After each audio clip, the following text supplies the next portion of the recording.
All right, everyone, welcome to the Mobile Mailbox Money and Win Mobile Homes Mastermind. Today, I've asked a great friend and business professional in the industry of directing IRAs to come on the show today. And who better to do that than Nate Hare? Nate, appreciate having you on the mastermind here this week. Pleasure to have you. Maybe if you could just introduce yourself for the viewers that are on here, and a little bit of background and maybe how we met. Yeah, of course. My name's Nate Hare. I'm the vice president of a local company right here in Phoenix, Arizona, Directed IRA and Directed Trust Company. What we do is we allow people to use retirement accounts. We'll talk about that today. These tax advantage accounts to invest in things like real estate, mobile homes, promissory notes, things that you won't find at Charles Schwab or Fidelity. Things that you might be more interested in investing in, especially if you're here or if you've met James and Alden. We're all about real estate. I've been in real estate ever since 2002, and I learned about this powerful self-directed IRA opportunity when I had an IRA back in the day, invested in the stock market. And I will tell you, all my retirement is now invested in real estate, and I make much better returns than I ever did investing in stocks and mutual funds. So we're going to talk about how that works. Great. Yeah. So this is recorded for you guys that may want to go back and view this. So we'll put that out to our internal platform as well as Nate will be on the podcast. So Nate, happy to have you here today. Kind of let you start the show here. Sure, of course. Let me share my screen here for you guys. And, I'm going to try to keep this within, let's say, 30 minutes or so. This is really just kind of the tip of the iceberg. Let me know if you can see that, Alden. That's showing up there. Yep. All good. Okay, awesome. So I'm going to talk a little bit about, what is this self-directed IRA that people are talking about? It's actually been growing in popularity over the last decade. I think with a lot of things that are happening in the market and a lot of people being uneasy about what their stocks are going to do, and truthfully, more people having an understanding or a knowledge base in other investment strategies like real estate, more people are gravitating towards moving their retirement plans, whether that's like an old 401k, an old 403b, maybe you worked at a company, you got a TRS plan, a TSP plan, or maybe you just have like an individual retirement account with Fidelity, like a Roth IRA. Maybe even have like a health savings account. These are all accounts that we have here at Directed IRA that we can invest those into things like real estate versus just stocks. Now, the benefit to understanding how and why you'd want to do this is that our retirement accounts, our health savings accounts, and all the accounts that we're going to talk about here today are tax-free vehicles that you can invest for the rest of your life. And the thing that's really hard about people getting to retirement nowadays that I find is that with the cost of living and inflation through the roof, it's hard for people to make enough money at their job to save money on the side in their retirement account. It's not like our parents or our grandparents did where they were able to save their way to retirement. Now it's really important for anybody that's looking to get to retirement. You got to figure out how to invest your way to retirement. And there's no better way to getting to retirement than investing with completely tax-free income and getting Uncle Sam off of your back. So that's really the goal that we have here at Directed IRA. And the reason why this is so important is most people do not realize what they can even invest in with a retirement account. And I'm talking IRA, 401k, and other types of plans. If I broke it down real simply, okay, if you look at the tax code, when we're talking about a retirement plan, you can invest in anything on the planet except life insurance contracts and collectibles. Those are the only two things you're not allowed to hold in a retirement plan. Now, most people are familiar with investing in stocks, bonds, mutual funds, ETFs, REITs, CDs. We call these traditional investments. There's nothing wrong with traditional investments, but those are the only investments that you're allowed to invest in when you have an IRA or a 401k with Fidelity or Charles Schwab or Wells Fargo advisors. They hold about 97% of America's total retirement wealth. And when I talk about total retirement wealth, it's a shockingly high number. If you want to talk about U.S. retirement accounts, there's over $45 trillion in U.S. retirement accounts. More people have money in their retirement account than they do their bank account. Yet most people have no idea what to invest in or that they have other options like alternative investments. You see, alternative investments can be held in a retirement plan, You just have to find a company that will still act as your custodian, that will still act as the administrator, like a Fidelity, but that will hold alternative investments like real estate, land, livestock, precious metals, including gold and silver. Even you can even throw in cryptocurrency, Bitcoin, Ethereum, Ripple. All that can be owned in an IRA through an IRA, directed IRA. Investing into private businesses. One of the biggest success stories in the self-directed IRA industry, and I don't know if you guys have heard this name, but a guy by the name of Peter Thiel. Peter Thiel has a $6 billion Roth IRA. How the heck do you get a $6 billion Roth IRA? It wasn't by investing in the stock market. It was investing in Facebook before Facebook went public. That was a private business, right? Startup business. These are investments that you can hold inside of a self-directed retirement account through a company like us, directed IRA. But the list goes on and on. Energy, natural gas, mineral rights, tax lien certificates, promissory notes, which is probably the biggest investment class that we hold here at Directed IRA. I even invest in promissory notes, and I'll tell you why that's so important to me. But even private stock investments into startup de novo banks. I mean, the list goes on and on. As a general rule of thumb, if you can hold title to an asset, that asset can be owned by your retirement plan. And why would you want to own things in a retirement plan? Because retirement plans are not taxpayers. These are the types of plans that we have here at Directed IRA. These are the same types of plans you would have at Fidelity or Charles Schwab. Okay. When we say self-directed, okay, self-directed is just a marketing term. I'll get back to that page here in a second. But don't get confused when you hear this self-directed IRA or self-directed Roth or self-directed 401k. Self-directed is just a marketing term. The reason why we call our accounts self-directed, even though they're the same accounts you would have elsewhere, is that we don't have investments to sell you. So it's different than a Fidelity. Fidelity is a licensed securities broker that has financial products to sell you. That's how they make their money. It's not by just holding your IRA, it's by making commissions and broker fees on the traditional investments they sell you. We don't have a bunch of real estate to sell you. I don't have notes that I'm trying to sell you as a client of Directed IRA. In fact, the keys are in your hand when you have an account here at Directed IRA. You have to tell us what the investment's going to be. And that's where the self-directed part comes in. So if you've got an IRA here, let's call it a traditional IRA, the self and self-directed is you got to tell us what house you want to buy in that IRA. You got to tell us what company that you want to loan to or what company that you want to buy in your IRA. And we'll buy it as your IRA's custodian so that you still receive all the tax benefits you get through the IRA. But if you look at these plans, airplane view, right, these are not taxpayers.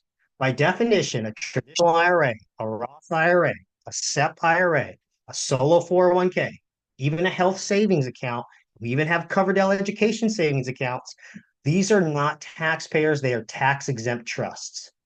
Your job to your plan is to put money in as a contribution, invest it, pick your own investments, but all the profit comes back to the plan completely tax exempt. Okay. Now we'll talk a little bit about my favorite plans, which is not only having tax exempt investment growth by having these plans be the investor, but also how you get your benefit from these investments is through the distributions you take from these plans. Now, in my mind, I want all my distributions that I take from my retirement plan to be tax-free forever. Okay. There's certain plans that you can set up that will give you tax-free distributions forever. And that would be something like a Roth IRA, a Roth Solo K, and the HSAs and the ESAs there on the right-hand side. Let me just give you a just airplane view of perspective of a client that I have that I just got off the phone with this morning. I have a client that has a pretty decently sized real estate portfolio owned in his self-directed Roth. It's not owned by him, the taxpayer. It's not owned by his LLC, the other taxpayer. It's owned by his tax-free Roth IRA. So he spent many years accumulating property, buying property with seller financing, buying property subject to, but the Roth IRA has always been the buyer. So when the Roth IRA owns these 15 rental properties that he has now, When the renters of these properties pay rent, they don't pay rent to him. They're not his properties. They don't pay rent to his LLC. They pay rent to directed IRA, where his Roth IRA is. So all of the rents every single month, he has 15 renters paying rent to his Roth IRA. And here's the beautiful part about a Roth IRA is once you have a Roth for 5 years and you're above the age of 59 and a half, every distribution you take from your Roth is tax-free and penalty-free for the rest of your life. So every time those 15 renters pay his Roth IRA, we send him a check for those rents completely tax-free. He gets about a $30,000 check every single month through his Roth IRA owned properties, and he never has to give a dime of that to Uncle Sam. Now, meanwhile, he's taken over $300,000 of rental income tax free to himself through his Roth every year. Here's the thing that'll blow your mind: his Roth IRA account value goes up every single year. Even though he's living or receiving tax free distributions, he's never touching the principal of the asset, which is the properties. So the properties are not only going up in value through appreciation, but he's living completely tax free off the rental income because they're all being generated to the Roth IRA that owns the property. Now, that is how the rich get wealthy. The rich have been doing this ever since the mid 70s. It's only now people are catching wind of this and realizing, oh, wait a minute, I can do that with my Roth IRA too. And I've been able to do that since IRAs were created in the mid 70s. Yes, it's just nobody has talked about it. But now, with the age of the internet, now people have talked about it and people can find all sorts of investments. So you want to think to yourself, if you really want to get off the grid, and really want to get to retirement faster, the easiest way is get rid of the biggest expense that we all have, taxes. And this is the easiest way to get rid of taxes. So I really like the Roth IRA and the fact that you can build generational wealth through real estate or other alternative investments. But I also like things like the specialty accounts, which would be, say, a health savings account or an education savings account. These are other tax-free buckets of money that you can self-direct. These are other buckets that you might even have right now through your employer or something to that effect. But when these plans go out and invest, these plans receive income. You don't have to wait till 59 and a half to use the income generated from those plans and the investments in it. You don't have to wait till 59 and a half to use it. A health savings account, when you invest that plan, all of the income that comes in through the health savings account can be immediately distributed to pay for qualified health expenses, your doctor's visits, your acupuncture, your glasses, your dental, your vision for you, your spouse, and your kids. So think about being able to pay all your health expenses with tax-free dollars off the investments made in a health savings account or a self-directed health savings account. And one of the most little known plans on the planet that I have a first case study. I'll show you how real estate investors can really make use of this. Coverdell Education Savings Account. It's the only education savings account on the planet that can be self-directed. Okay? You can put a little bit of money in there.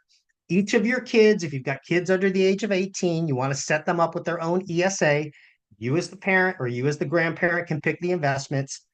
But the investments made to the ESA, all the income that comes back can be immediately withdrawn tax-free to pay for qualified education expenses like tuition, books, computers, iPads, tutoring, even your home internet bill is a qualified education expense that can be paid with tax-free dollars and tax-free earnings made to an ESA. So if you think about that now, right? I hope you're picking up on what I'm trying to lay down is not only can you save or generate wealth in retirement with tax-free dollars through a Roth IRA, but you can also use tax-free dollars today to pay for today's expenses without going out and getting a second job or a third job to make more money, to pay more taxes, to pay more expenses. We just have to find a smarter way to pay for the expenses that we have with the investments that we can find. So I want to talk a little bit about the types of deals, and just this is just food for thought. And I'm going to kind of race through this, but I just want people to pick up on some of this and start thinking, wow, I didn't realize people were actually doing this with these types of accounts. And then I'll give you my contact information if you guys, want to contact me and talk a little more. So this is a friend of mine, Alan in Houston. Okay, I'll give you Alan's story. Alan is a real estate broker in Houston. He does very well for himself. He's got a lot of different agents under him. He's been making a lot of money and he's been in the highest tax bracket for God knows when, forever, right? So he has a daughter, Maria. And back by I think 2015 or so, Maria was going through to private school. Now, private school is expensive. It's always been expensive. But Alan, as a single father, was trying to figure out a better way to pay for her tuition. Because what Alan was doing was what most parents do. He was making money, he was paying taxes, and then what he was left over with after taxes got taken out is what he used to pay for education. So if you think about it that way, if you have $10,000 of tuition payments that have to be made for your child, and you're using your money as a taxpayer to pay that, that means you got to go out and make $18,000 first because you got to pay Uncle Sam $8,000 of it in taxes, and then you got to be left over with about 10,000 to pay that expense. Instead, Alan just switched his mindset as an investor. He said, if I'm going to invest, why should I be investing my money that's taxed? Why don't I just put money aside in my daughter's Cloverdale education savings account? Let that account be the investor. And then when that account makes the money, that account is not taxed. So what he did is he was finding some wholesale deals, some pretty good deals out there in the market, door knocking, yellow letters, all the things real estate investors do. But what he did is he set up a Coverdell education savings account for his daughter, made a whopping $500 contribution to the account. Now it's important. You got to get the account set up and you got to get money in it. The contribution is the easiest way to get money in it. Now people say, well, how much money do I have to put in there, Nate? As much as you need to make the investment happen. So in most real estate investments, all you need is at least an earnest money deposit. And what Alan's end goal was, is he just wanted to put an earnest money deposit down on a property that had a little equity in it, and then just assign the contract to an end buyer in exchange of an assignment or a wholesale fee. But he didn't want to be the buyer that's taxed. He had his daughter's ESA as the buyer. So he set up the account with us. He made a $500 contribution. And basically, what he does is where the self directed part comes in. He goes out and he finds a property, but the name of the buyer line is not him. It's Directed Trust Company for the benefit of daughter's name, ESA. That's the legal entity, that's the buyer. Now, Alan doesn't sign the contract. We sign the contract. We don't find the investment. He finds it, but we sign the contract. And the $500 earnest money that he put in the account, that's what we send to the title company. And that's the investment. It's earnest money deposit. Now, Alan goes out and 8 weeks later finds an end buyer that comes in and steps in as the end buyer and says, and they negotiate a $40,000 wholesaler assignment fee. Now, since the ESA was the buyer, the ESA is the one that gets the assignment fee. And since it's an assignment fee to an ESA, the ESA is not taxed. So the $40,000 goes to the ESA untaxed. And what he did the very next day, he just told us to send a check directly to her private school to pay for the first year of tuition, $10,000, which kept the other $30,000 in the account to be reinvested or pay for future expenses. Had he done that in his own name, he loses $20,000 just to Uncle Sam.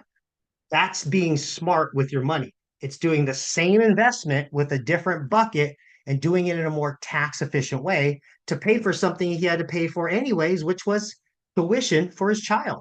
Now you can replace that. You could throw Roth IRA in there. It would be the same effect. An HSA, a health savings account, same effect. Distributions are different. But what you want to do when you understand how these accounts really work is utilize the accounts for the need you need at that time, whether it's to pay for education, whether it's to pay for healthcare, or whether it's just to fund your retirement. Okay. Here's another friend of mine. I have a lot of Houston stories because I lived in Houston for 9 years. This is another buddy of mine, Randy, commercial real estate broker in Houston. Okay. He started with a whopping $6,000 in what we have here is a Roth 401k. Now, Roth 401k works a little bit like a Roth IRA, but there's a lot of extra bells and whistles to a 401k that you get as opposed to an IRA. I'm not going to get into the nitty gritty of that, but if you're self-employed, you work for yourself, you don't have any employees, no W-2 employees underneath you, I would highly recommend you guys get a solo 401k, especially if you're investing in real estate.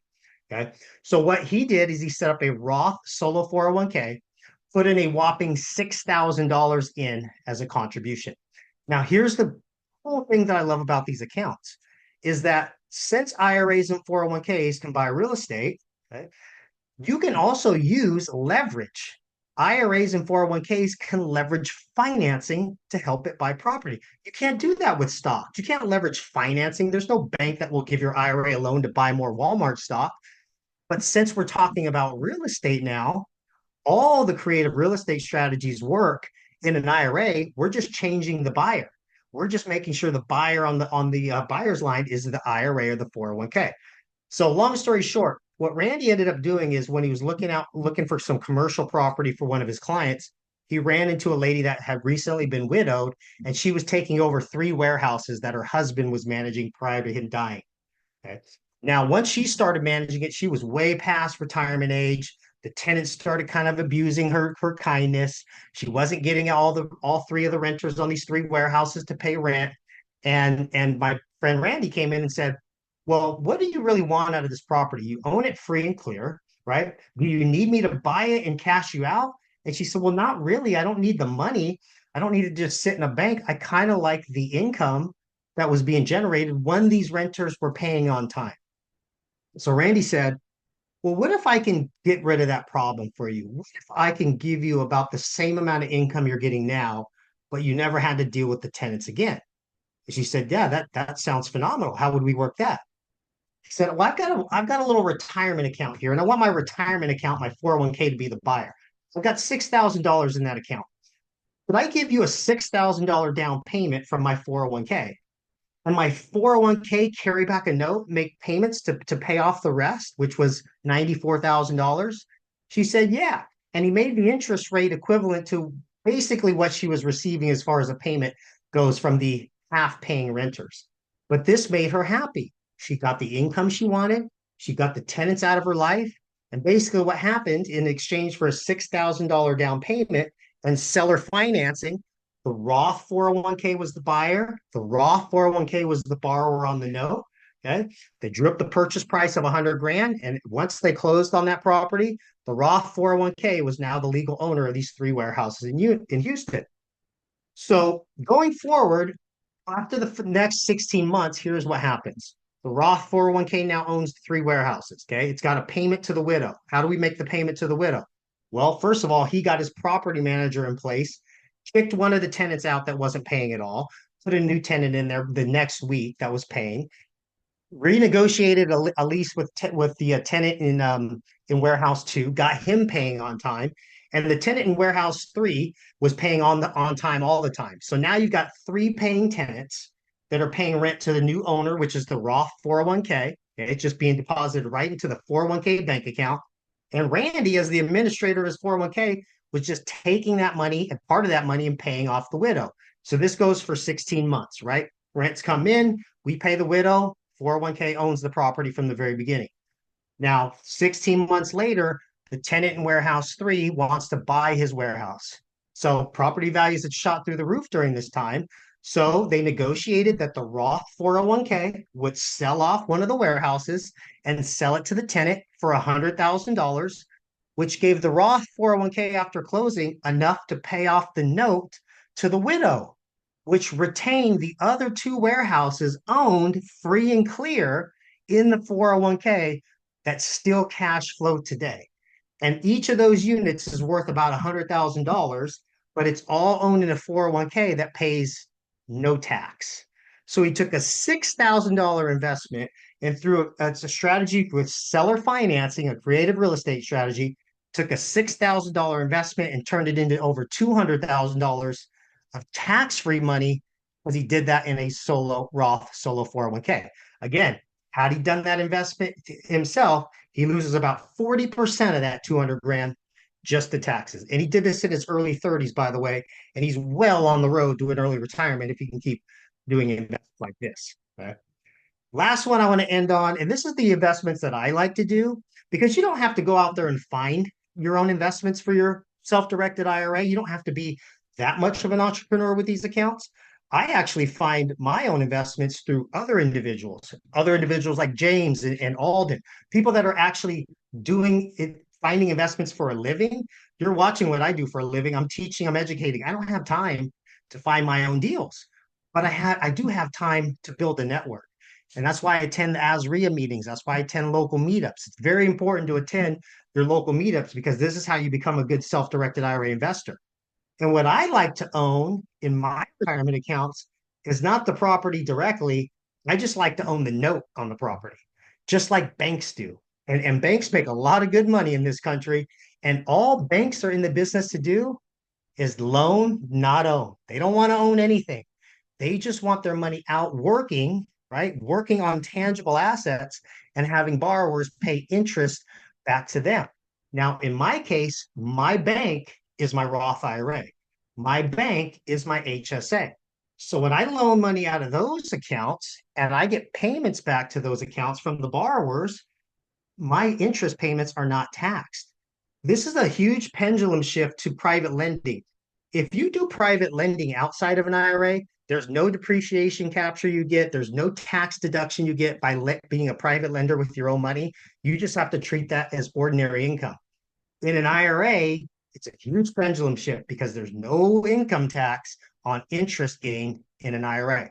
So here's a typical deal that I'll do. I'll have a real estate investor approach me, and this is one that he found again in Houston.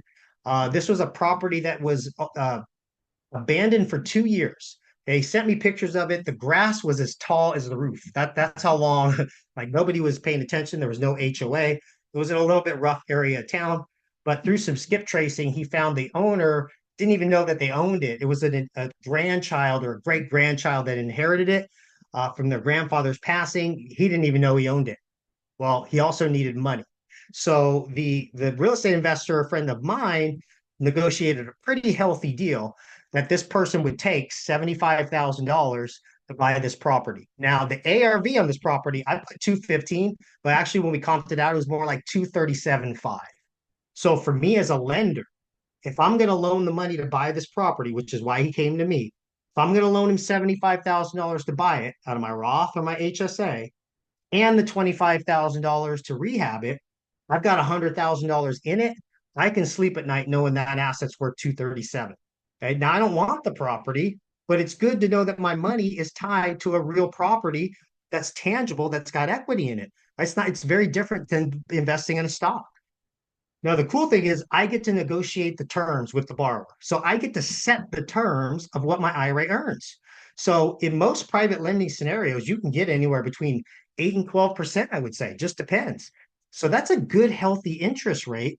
And you can negotiate points in all sorts of ways that you can make money. And I like to do short-term loans. That's just me. I like to do 6 to 18 month loans so that I can get my money back either by the borrower refinancing or selling the property, and then I can invest in their next deal. Now, the reason I want to cash out and invest in their next deal is I get to compound my interest when I do that. So here's how this investment works. I don't own property, I own a note. Okay. I usually have my attorney draft a promissory note. The promissory note lists two lenders on this deal.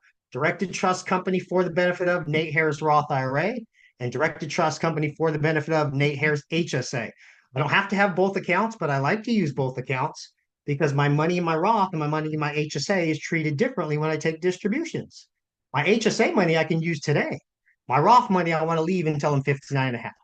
But all I do is have two lenders on the note. It's not multiple liens, it's not multiple notes. It's one note, a fractionalized note. I just have 75,000 coming from my Roth and 25,000 coming from my HSA straight to the title company. Now, when the borrower makes payments, he just sends the checks to Directed Trust Company. Directed Trust Company takes that check, divides it 75-25, and I get interest income every single month to my accounts. Now, here's the other thing I get. If it's in Texas, and there's other different ways you can secure it. If you're closing through a title company, if you're closing through an intermediary, you usually have some collateral, which is like a deed of trust or a lien or a title or something like that. So again, it's a safe, secure investment that you can get double-digit returns. So in this scenario, he kept the property a year and a day because he wanted to avoid the long-term or the short-term capital gains. He ended up keeping it as a rental. He didn't sell it. He thought he wanted to sell it, but he kept it as a rental, refied me out.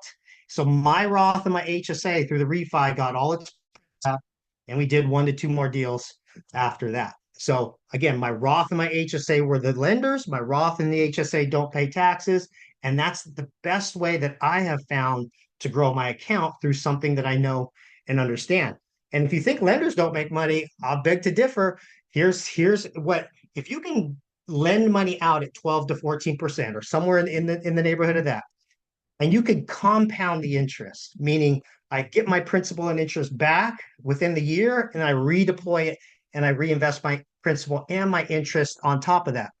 If you just did this for 20 years with $100,000 without a single additional contribution to your account, that $100,000 would turn to $1.4 million in 20 years off the sweat equity of somebody else. I don't deal with toilets and tenants. I don't deal with contractors. I don't deal with any of that. My accounts are just the lender. My accounts just get interest payments tax free. They do all the work. And if something happens, if they die, I get the properties. Safe, secure, double-digit returns that I can compound, and I set the terms. It's very, very predictable to me.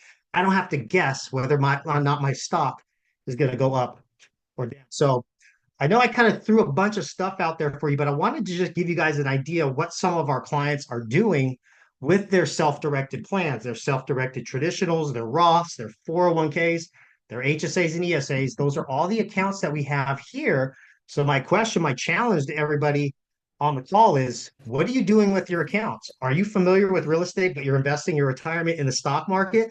Maybe you should align those two ideas and start investing your retirement into the things that you know and understand, or work through people like Alden and James because they understand mobile home investing and all the things here in the Phoenix Valley.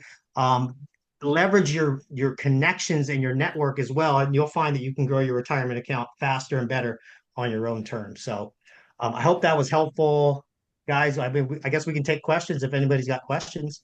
There was I one have a question in the chat. Thought you cannot use a self-directed IRA to benefit a disqualified person, a child. So how do they do that in the first example? I think that's towards the Yep. education piece. So with an ESA, there's a designated beneficiary. The designated beneficiary of an ESA is the child. So the benefit of the account is for the child's education expenses. That's how it's set up. It's like a 529 plan. 529 plans work the same way. The only difference with a 529 plan, you can put money in a 529, you can invest it and take the money out to pay for the kids' education expenses. But 529 plans are only government sponsored bonds and mutual funds. You can't invest it in real estate. So yes, what he's talking about, you cannot have an ESA transact with the child, right? Let's say the child owned a home, right? Let's just make a silly example. The child owned something. The child can't sell his assets to his ESA. That's not what we did. What Alan did is he set up an ESA for the child. The child's the ESA beneficiary that gets benefits from the distributions, but that ESA bought something from somebody else. That ESA transacted with a non-disqualified person. I don't know who the name of the person was, but it was just some person selling their home that had no affiliation or no relationship with Alan or his son.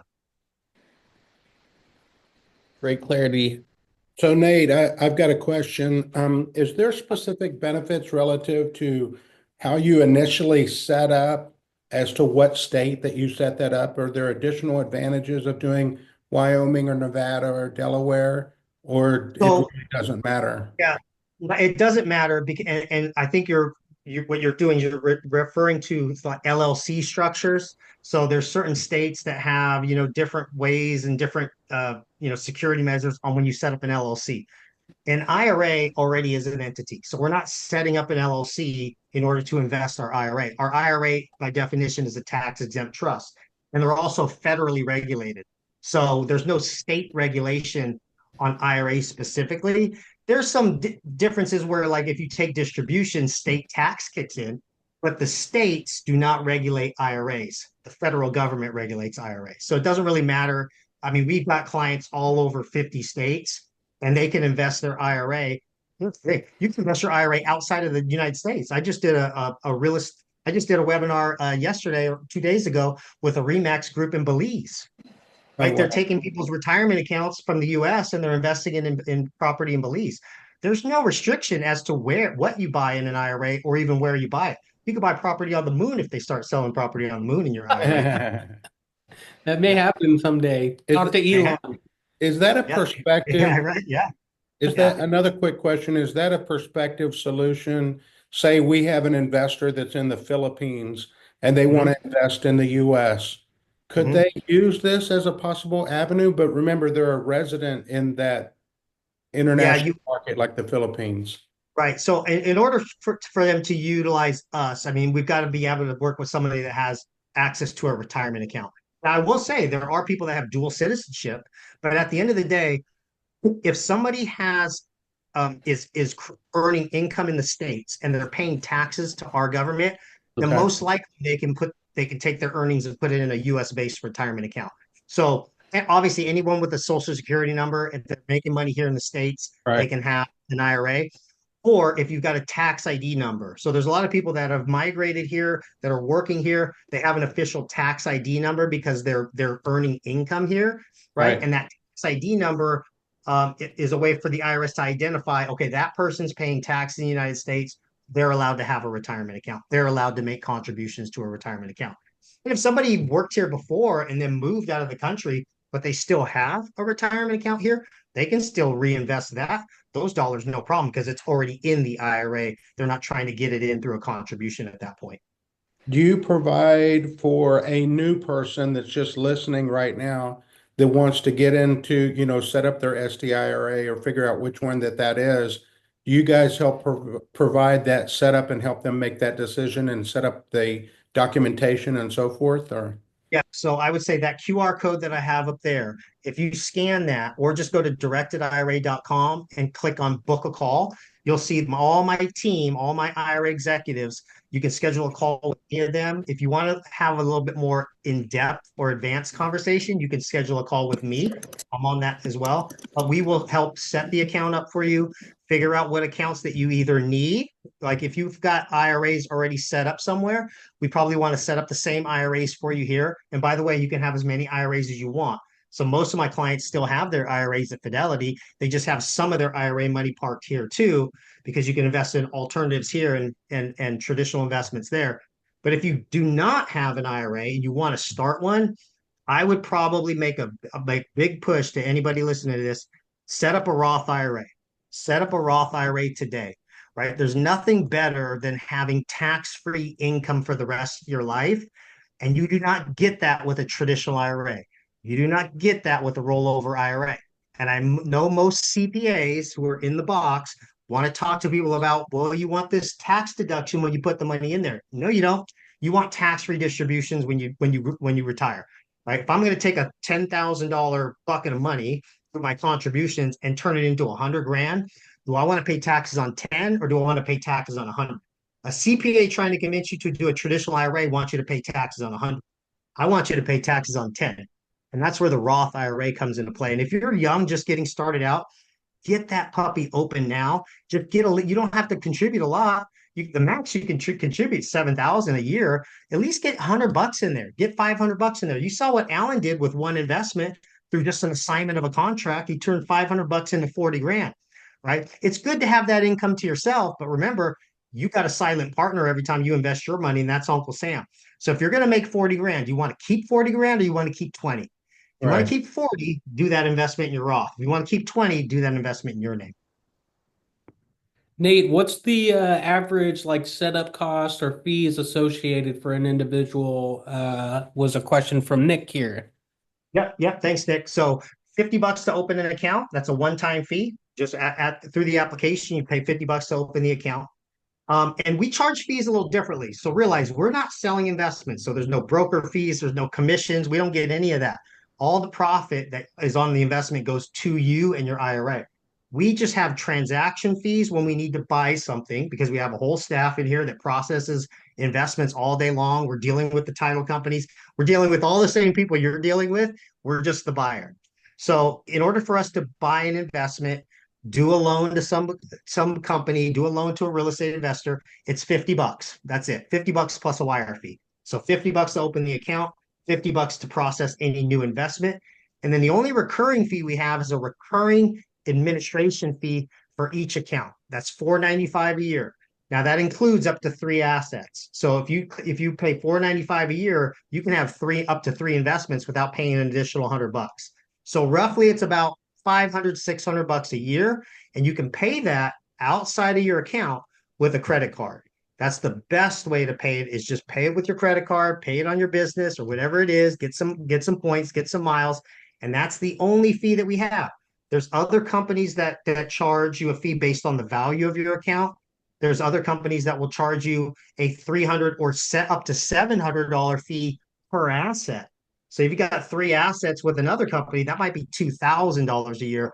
We just charge at the account level. We don't try to ding you for every investment. It's $4.95 for the account, $50 to buy an investment, $50 to open the account, and that's it.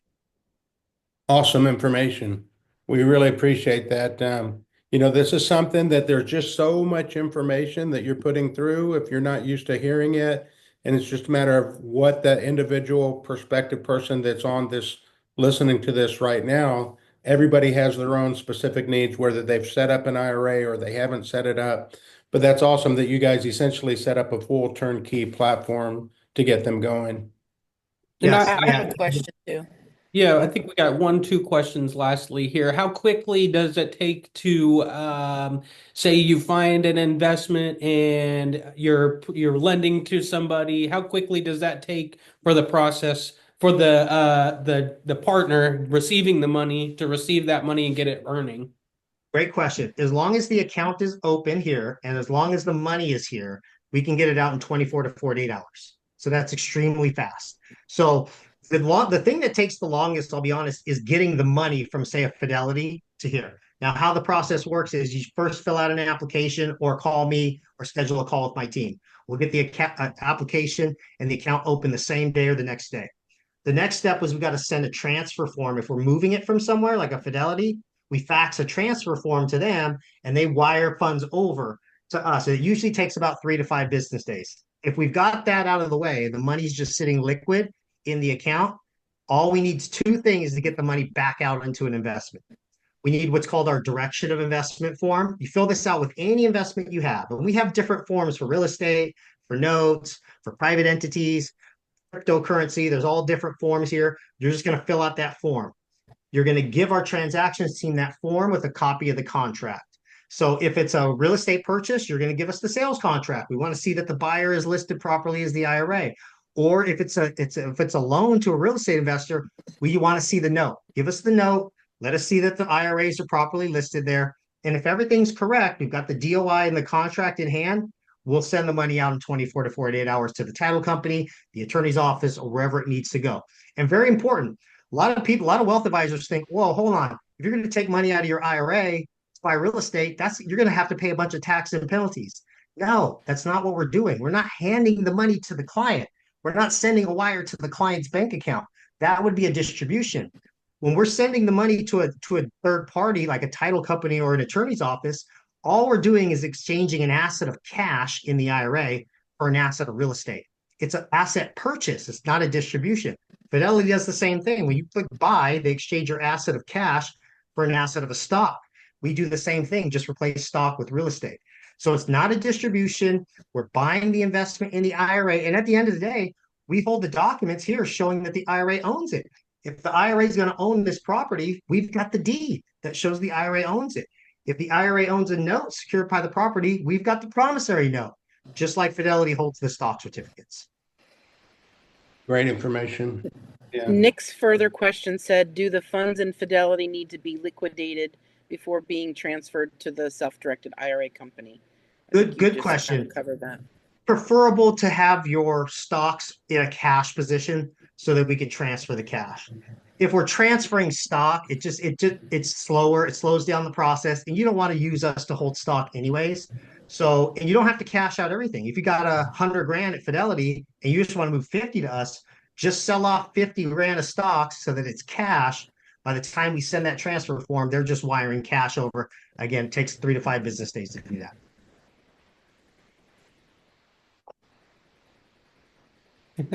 Thanks for the question, Nick. Great live questions, ease of transfer. We got some fees associated out in the open, multiple different strategies for individuals as well as a wealth and knowledge. Nate, I appreciate having you here today. Does anyone have any last questions? My question was, though, and you kind of covered it all then, was, Nate, I do a lot of the note selling for the company, and a lot more people are using their self-directed IRAs and their Roths and things like that to buy notes now. And Yeah. historically, it's been like pulling teeth to get the money. Mhm. It takes forever. And I'm Yeah. just wondering what I can do to make it more efficient to try to have Yeah, the I transfers would done say, quicker. yeah, I mean, the easiest way is to probably just get on a call with myself and maybe the transactions team lead over there, because they just need to know what you're trying to do. A lot of times where it takes delays, and we don't delay. I mean, there's other companies that take forever in a day. We get that. If you look at our client reviews, and we've got like a thousand 5-star reviews, we're pretty good at getting stuff out. But every once in a while, we'll get documents, and again, we got to read this stuff and we got to interpret it. If we have a call ahead of time and say, hey, this is what we're doing. This is what the documents are going to look like. Our transaction team can tell you, okay, this is what we need to make sure of. As long as we can have a meeting of the minds by the time you submit stuff to us, we're like, check, check, check, check, money's gone. So, and again, the more we process a certain investment through a certain investment sponsor, it gets easier and easier for us as well, because we know exactly what we're looking for. Thank you. Yeah, that was a gem right there. Yeah. Yeah, so we're coming up at the end of the hour. We really appreciate you coming on today for the hour, Nate. I think we definitely want to have you come back. It's a critical component. Most people really don't think about this, and like you said, it's been going on since the 70s. Yet, unless you're around it and understand it, can you embrace it and move forward with it? So, yeah, I don't know what you have scheduled next up. I know you guys are doing some podcasts and things like that, but we definitely want to follow up and continue to work with you and see how it can help out our prospective investors. Yeah, and I want to thank you guys for always being, big supporters of Directed IRA. We're big supporters of you guys as well. And if anybody out there is looking to hang out with me and the Guajardos, we're going to be in Austin, Texas. If you guys want to join us out there, Austin, Texas, April 25th, 26th. Join us out there. We're going to do a lot of self-directed IRA education and networking out there. Yeah, Hold yeah, on, question. yeah. If we go, do we get barbecue? Who's about barbecue up there in Barbecue? Austin? Oh man, Yeah. listen, I don't know. I got to see. I don't even know that we picked the cuisine yet. But hey, Okay. if you're in Austin, Texas, you could probably just drive down the street and find good barbecue. Okay, then I'm there. Okay, okay. Well, hey, that's the mastermind this week. We'll put this recording out for other individuals wanting to direct their IRA. So, Nate, appreciate having you here today. We'll let you go. That's mobile mailbox money. Bam, bam, bam.